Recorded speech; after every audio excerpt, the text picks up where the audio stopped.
assignments that pertain to the safe handling of guns, how to test fire them, how to examine ammunition. And when I completed my training program, I took a competency test that I passed and started doing casework.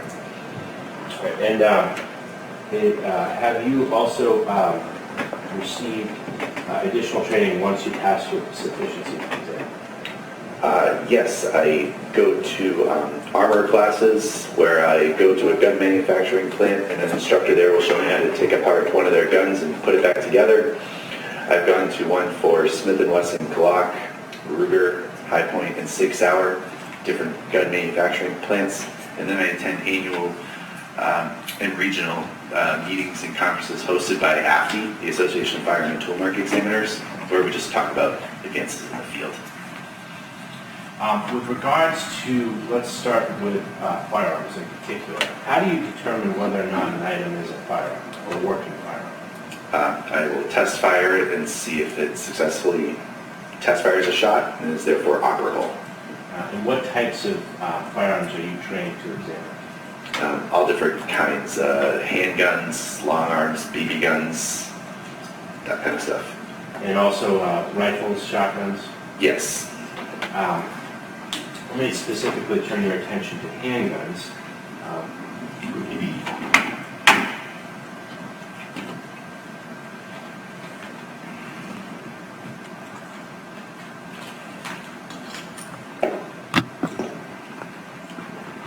Your Honor, for the record, I'm showing you, what's a shot for the insurance, if I may. So, sir, I have a question. You see that screen in front of you, sir? Yes. Are you familiar with that document or that animation? Yes. Okay, and what is that? It shows the firing cycle, the different steps of the firing cycle in a semi-automatic pistol. And what particularly is inside of that firearm? So we're looking at the grip portion right here that I'm outlining in red. That's it's a feeding device called a detachable magazine that holds the cartridges that are ready to be fired from the pistol. These are the cartridges, and that's inserted into the grip portion and will feed the ammunition into the gun ready to be fired.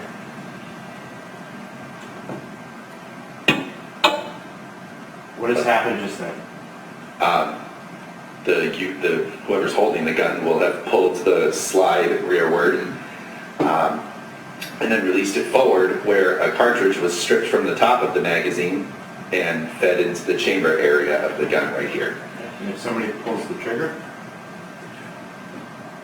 A pull of the trigger will release the hammer right in the back right here, send the striker forward to strike the back of the cartridge casing, and that will get the cartridge to fire. In this particular area here, is that the firing pin? Yes. And the pin hits the back of the bullet?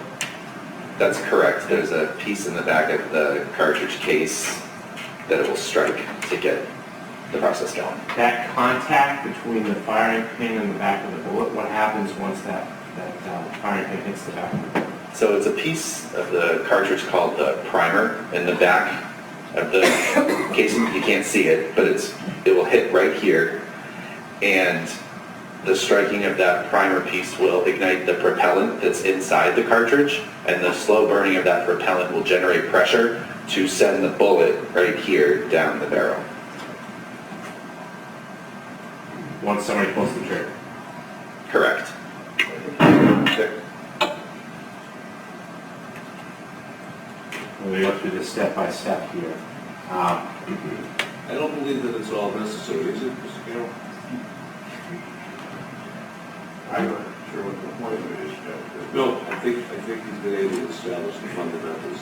I understand that, Your Honor, but there's a next step to this, so a little bit of latitude. So when that, pull back the slide, the bullet goes in the chamber, is that correct? Yep. Yes.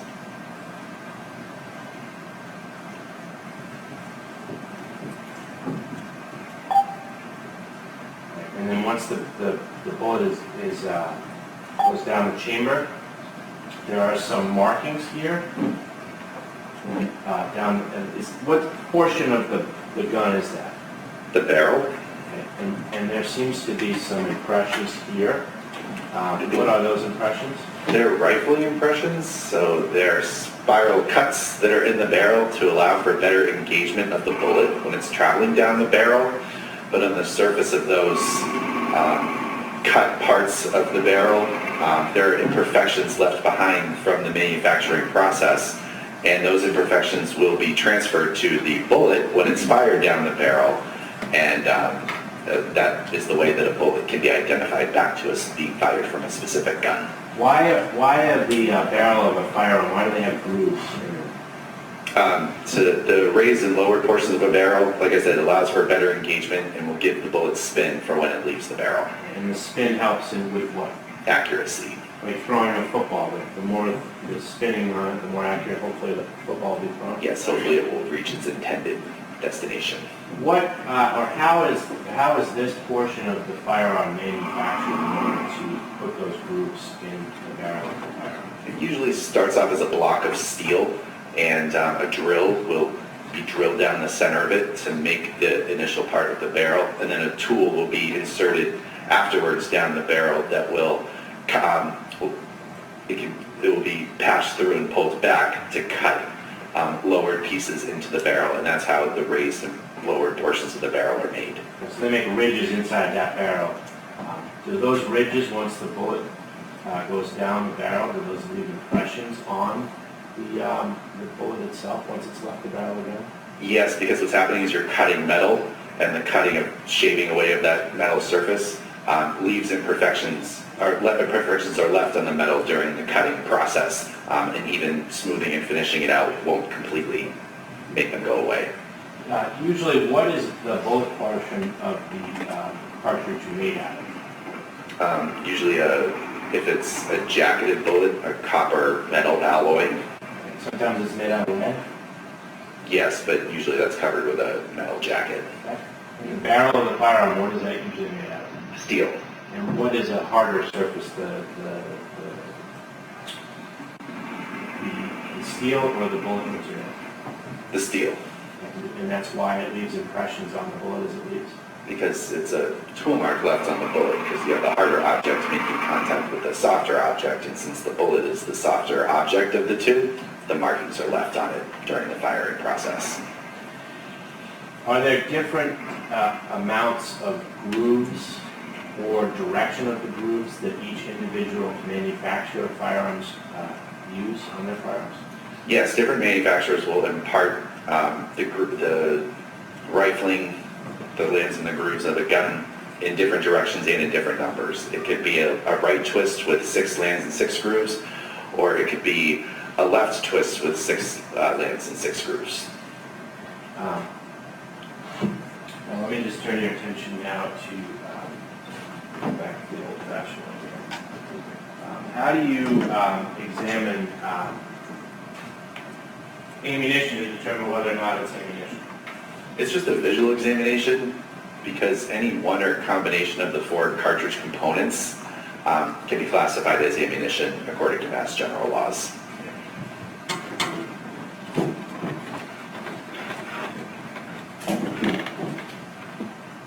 I'll show you an item behind you here. You recognize that diagram, sir? Yes.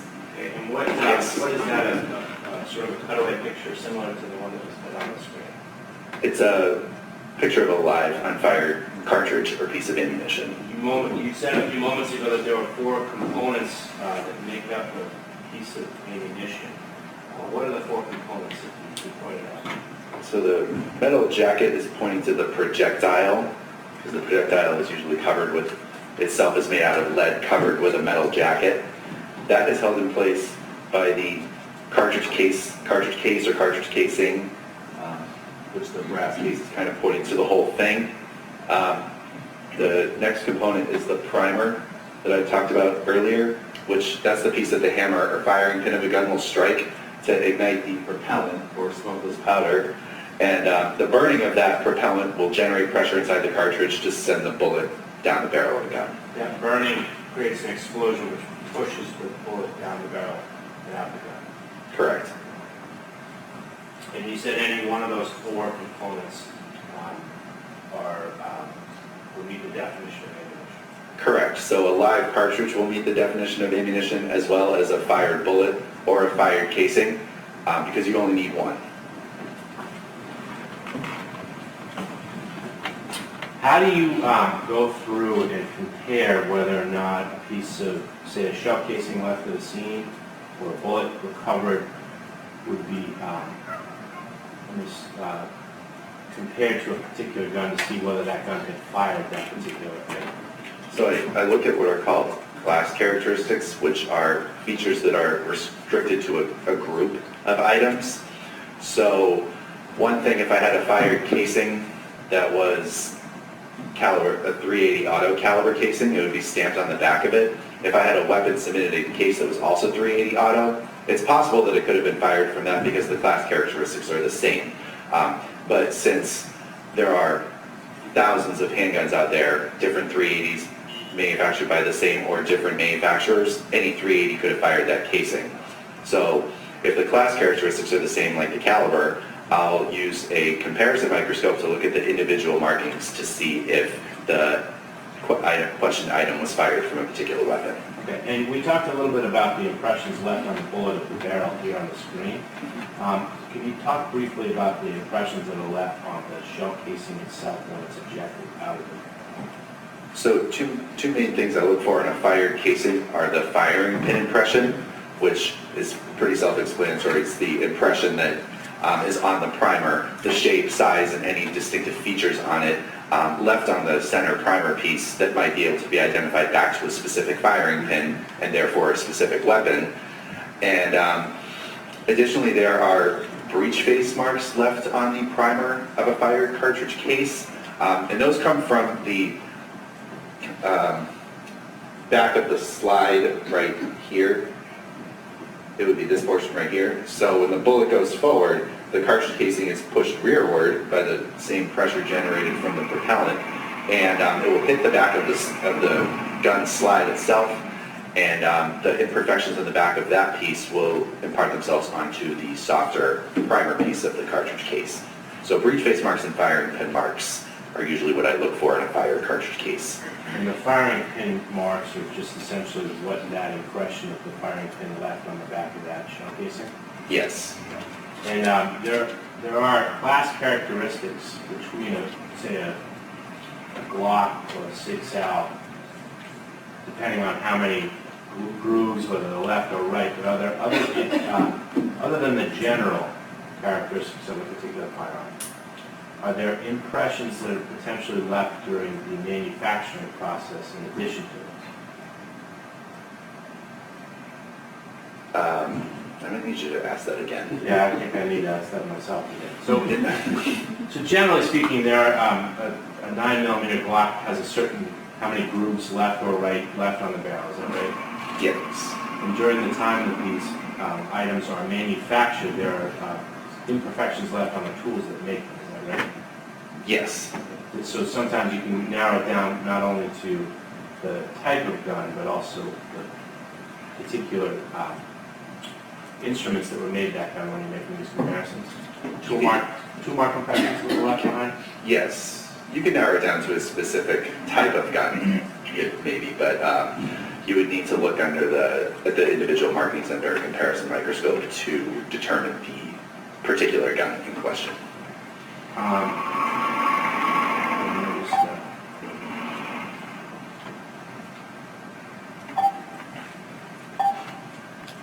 And we're talking that last one where the shell casing is ejected out, that last slide, that's where those breech mark impressions can be left on that cartridge case?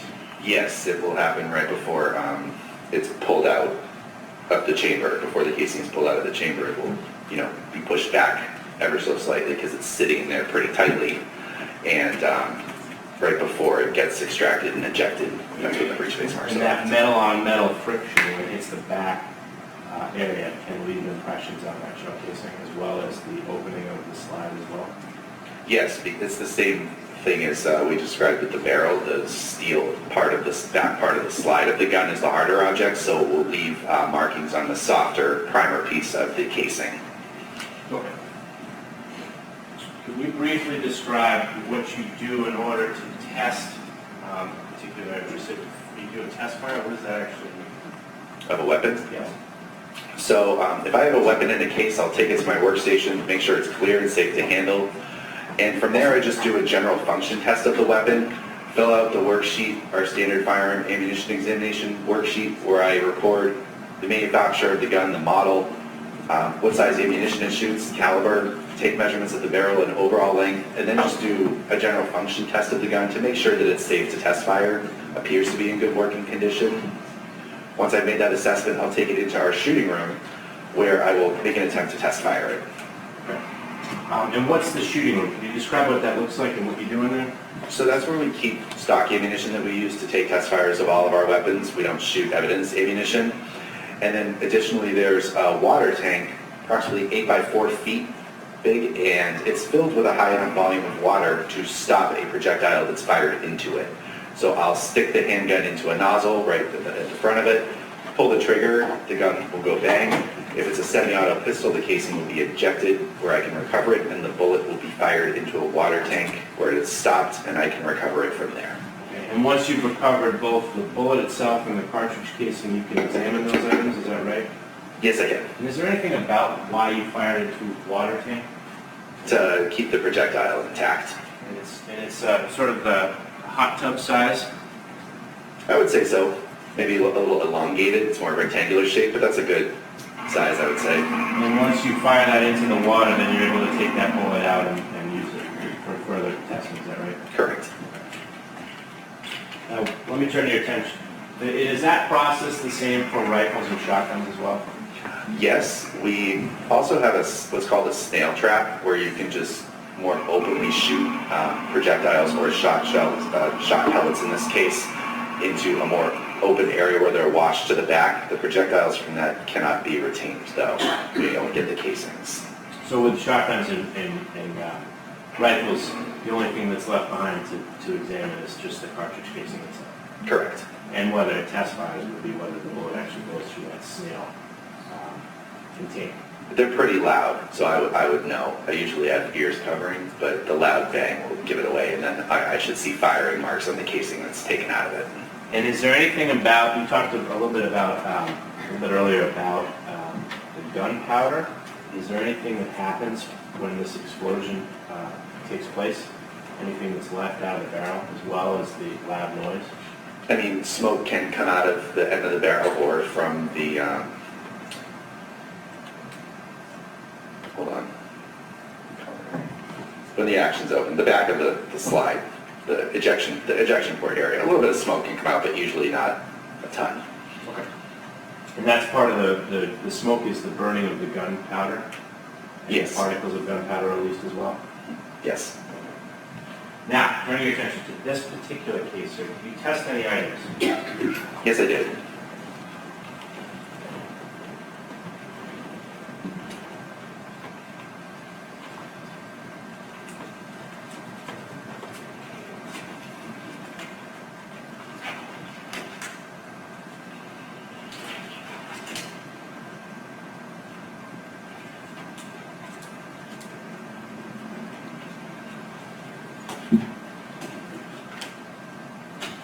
Let's start with what's been previously marked as exhibit number 82. Do you recognize that object, sir?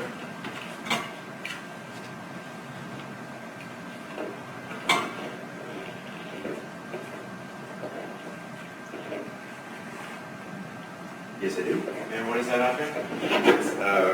It's a rifle. It's a bolt-action rifle manufactured by Mossberg. Okay. And did you do any testing on that? Yes, I did.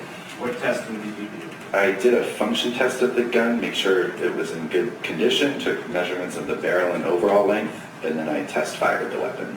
And based upon your experience and training, did you form an opinion as to a reasonable degree of ballistic certainty of what that item is? I was able to classify this item as a rifle, according to Mass General laws. Sir.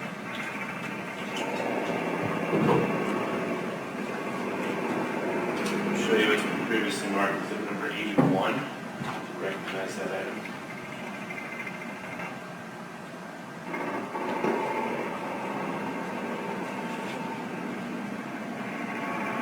Yes, I do. What is that item? It's a 12-gauge shotgun, bolt action, manufactured by High Standard, or J.C. Higgins. Did you examine that item?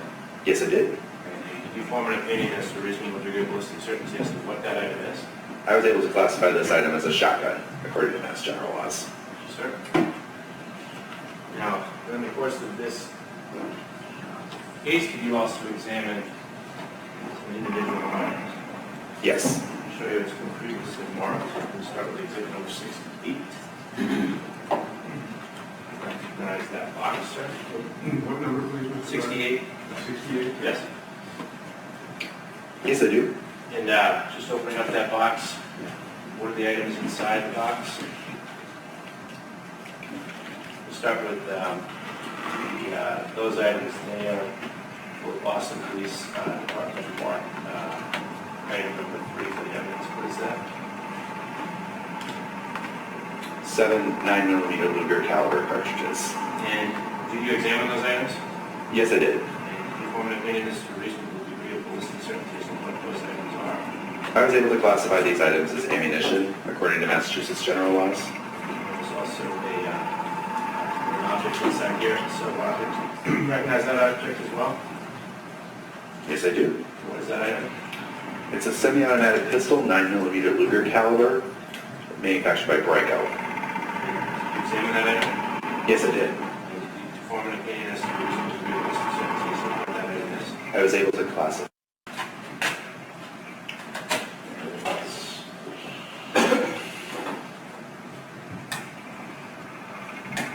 Yes, I examined all these items. Okay. Based upon your experience and training, did you form an opinion as to what these items were? There's a live 9mm Luger cartridge, a spent fire 38 special caliber cartridge case, and then what I believe are 13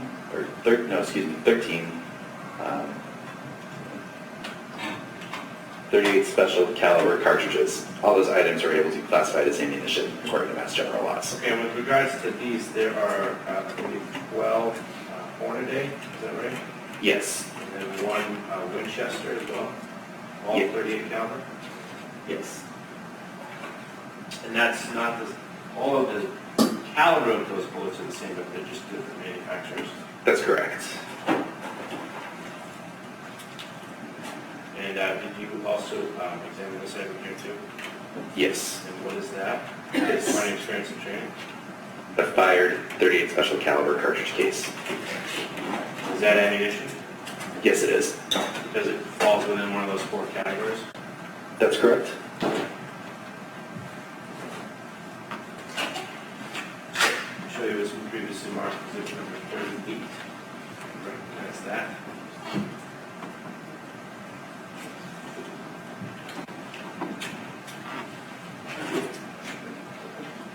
I recognize it from my markings.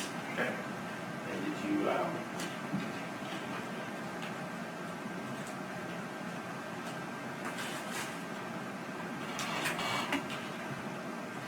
examine that item that's inside that plastic bag marked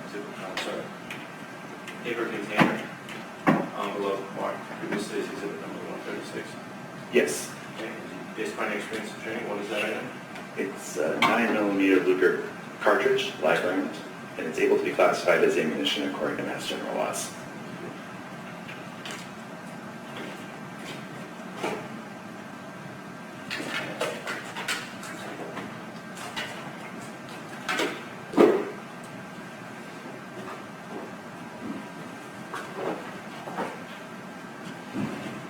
I'll show you what's been previously marked exhibit number 116.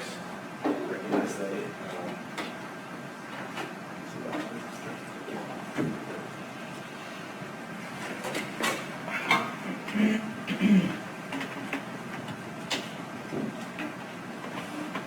Okay.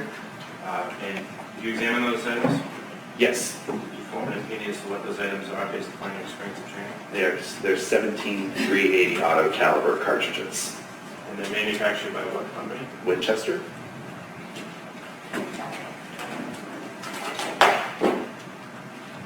you what's been previously marked as exhibits 129, 130, and 130. Do you recognize those?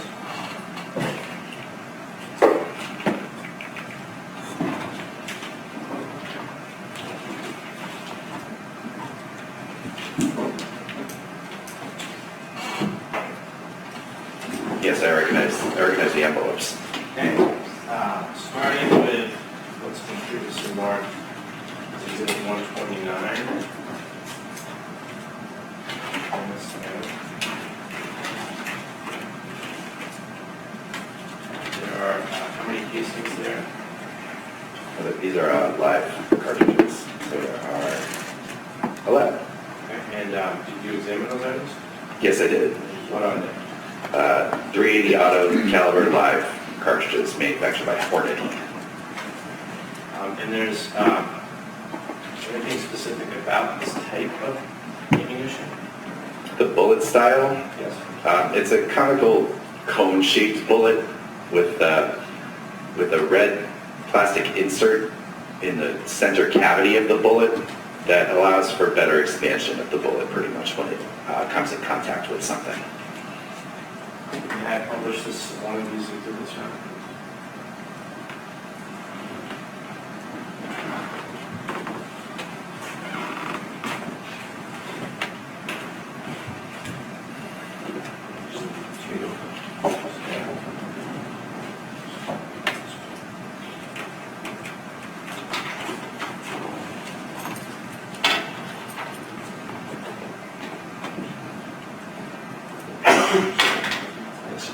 Starting with the center there, is this a top-down view of the bullet? It is. Took me a minute, but yes, it is. And that red area you're talking about, the center of the bullet there? Yes. And what is that view upon impact? It allows for a hollow point bullet with the cavity at the end of it, at the nose tip end of the bullet, is designed to expand when it hits an object.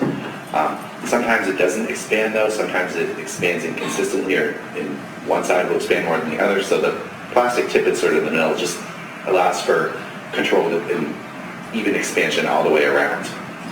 These little petals, right, like these make petals right here, these grooves cut into the end, and each one will bend back, and that's how the bullet expands, like backwards this way. And on the bottom sides of this,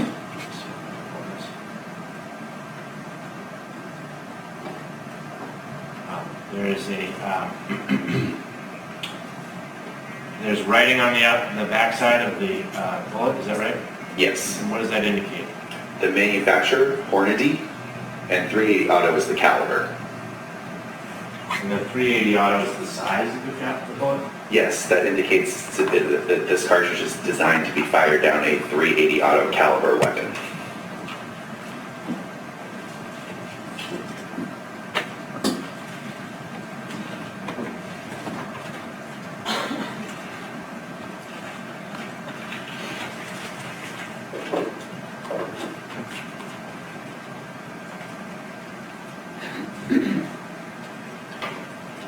Just for the record, I'm just going to staple this container shut. We don't lose it. Now I'm going to turn your attention to exhibit 130. Open it. First of all, before I open it, do you recognize that? Yes, I do. How do you recognize that? Well, I've marked the envelopes with the item number, case number, and my initials, and that's happened with every single one. That's how I know I examined it. So 380 quantity auto, is that right? Yes, 380 auto caliber, manufactured by Hornady. Now there's that groove, two sort of circular grooves on the back of that. What is that? So the biggest one right here, this outlines the primer. Right here, they're both made out of nickel, so they're both silver, so it's hard to distinguish, but this outlines the primer, and then this in the center here is where the firing pin of whichever weapon fired this casing struck the center of the primer.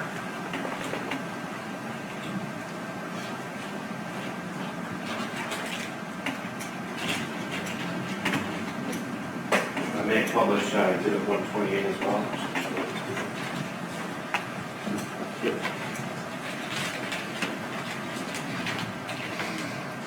Exhibits 64 and exhibits 106, is that consistent with what was found in exhibit 128? That's the one you just showed me? Yes. Yes. And the back? Yes.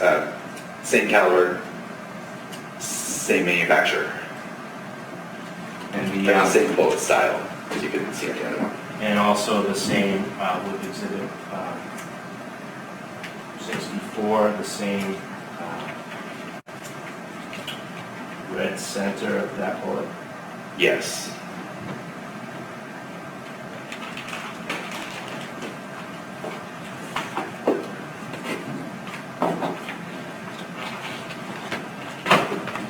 And they have a very brief moment now.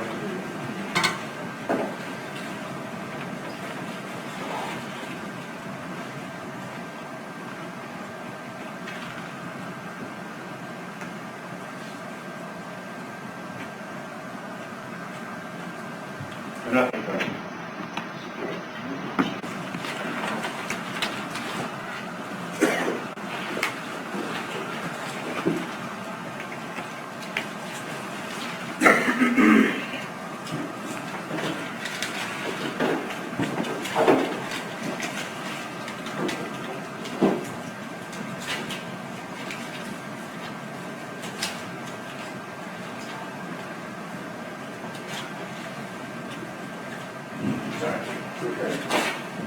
Afternoon, sir. Good afternoon.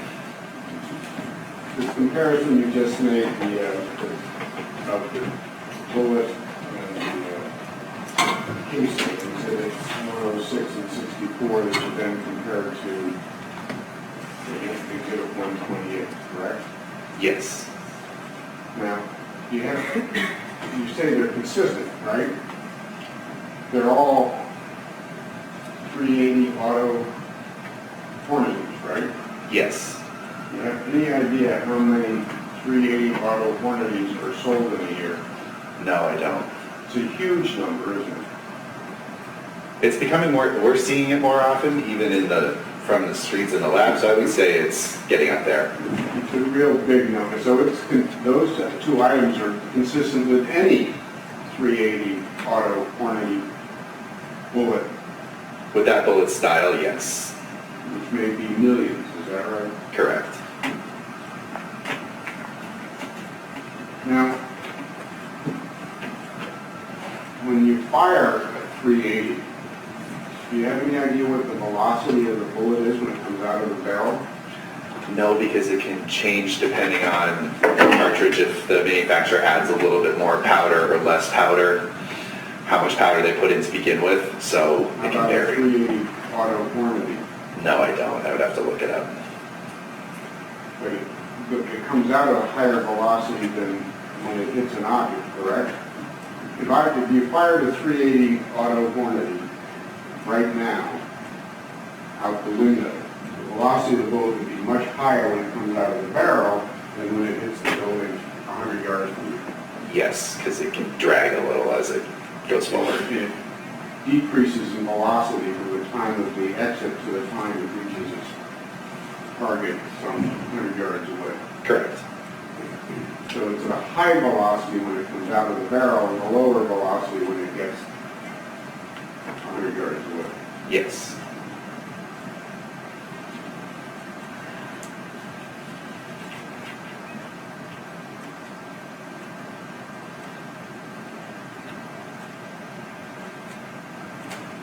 And when you fire a 380 with a 380 auto quantity bullets in it, does something come out of the barrel other than the bullet? A little bit of powder can come out behind the bullet that's made its way down the barrel if it hasn't already gone out the ejection port. So you get a little bit of a gunpowder as it exits this barrel? Or Any- a flash or something like that? They try to minimize it, over time it's gotten much less, so it can be almost none. But there A little. Depending on the bullet, there may be a light flash or even powder or smoke come out, correct? Right, depending on how much powder is in the casing to begin with. And if the 380 that's being fired is close to an object, any of that powder or smoke or residue might land on an object some inch or 2 inches or a foot away, correct? That's correct. And you can test for how much residue there is, correct? Objection. You can test for some residue. Why don't you rephrase that? Foundational, please. Is it fair to say that the closer the object is to the barrel when the bullet comes out, it's more likely to have that residue than an object that's further away? Objection. Well, does residue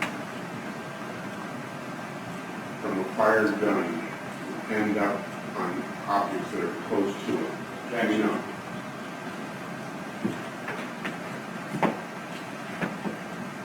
That's the set of the foundation. I think I know where you want to go with it. When the gun is fired, residue from the bullet ejects out of the barrel, correct?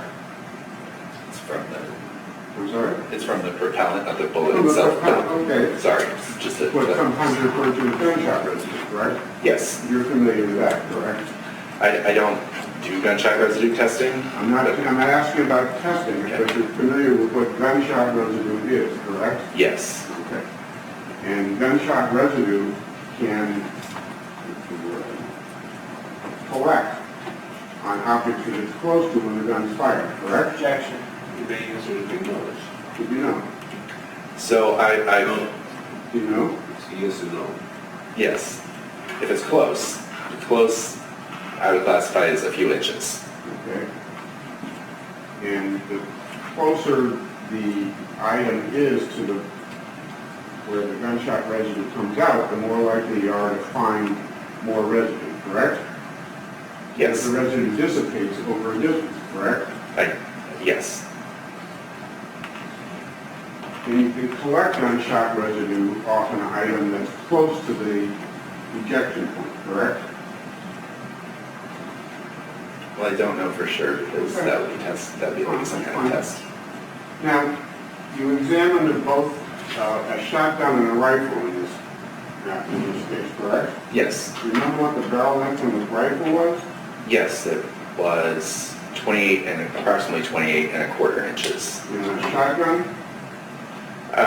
Reverse that, I'm sorry. The rifle was approximately 18 and a half inches long and the shotgun was approximately 28 and a quarter inches long. And the overall length of each of those, do you remember? Yes, the rifle was approximately 37 and 3/4 inches long and the shotgun was approximately 49 inches long.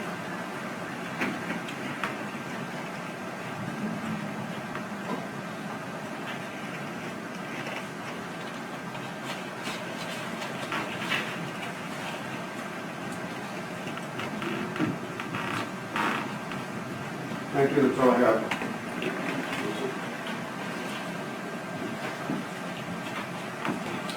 Just want to clarify something briefly. Mr. Carroll asked you about the velocity out of the barrel. And he was talking about velocity versus from a distance. When it comes out of the barrel, it is at a higher velocity than when it reaches its point if it's 500 yards away. Is that right? Yes. It does not necessarily mean that that firearm is a high velocity firearm. Is that right? Right. I'm not really sure what we classify an item as a high velocity firearm. It really depends on the cartridge that's being fired from it. So the bigger the cartridge, the higher the velocity or the higher the speed of that bullet leaving the barrel of the gun. Yes, it really depends on, the size of the bullet itself too. I mean, a larger diameter bullet or a larger shaped bullet might travel slower than something that's a little bit smaller but has just as much propellant in it, or if not more propellant in it. The bigger the object, the more drag through the air, the slower it goes. Yes, and even different things like humidity and pressure in the air can slow it down more or less.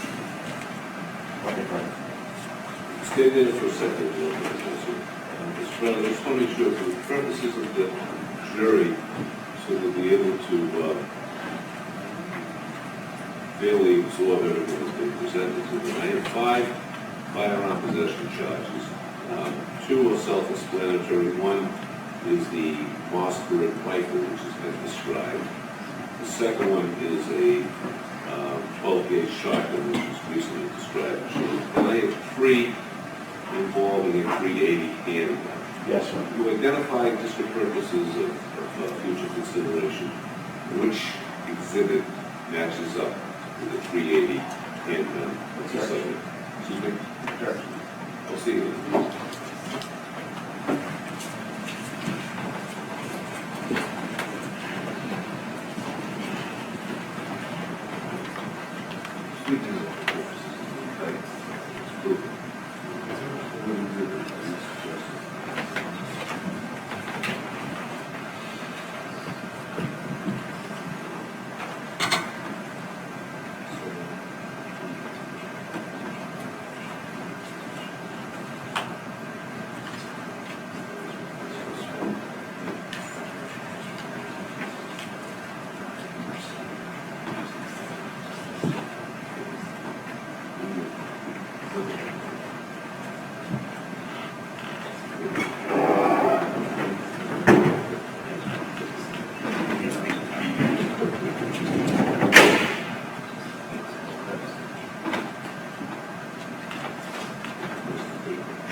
Judge, just to clarify, I know that there was a Firearm 380, which I believe is exhibit number 121. Is that correct, Mr. Dunn? 123.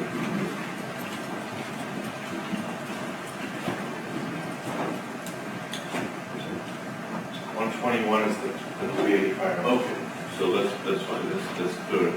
And then there are two charges regarding the firearm that allegedly occurred on March 3rd, 2015. The Commonwealth's position is that this was a firearm that was never recovered.